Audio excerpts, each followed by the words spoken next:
ইনকিলাব মঞ্চের নেতা ওসমান হাদি হত্যাকাণ্ড নিয়ে জামাতে ইসলামী আর ছাত্র শিবিরের নেতা কর্মীরা, এনসিপির নেতা কর্মীরা, ইনকিলাব মঞ্চের যে নতুন যে নেতা আছে তারা সবাই রাজনীতি করেছে।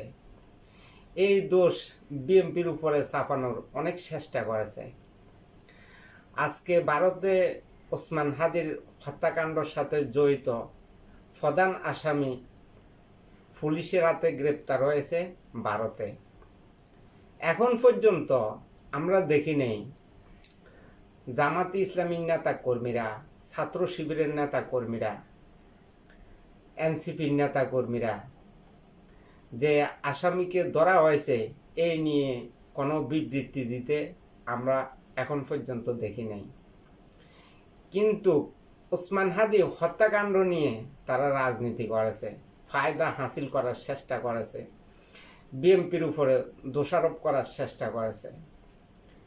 এই ওসমান হাদিকে যারাই হত্যা করেছে এই আসামিদের জবানবন্দির মাধ্যমে জানা যাবে কারা এই হত্যাকাণ্ডের সাথে জড়িত ছিল।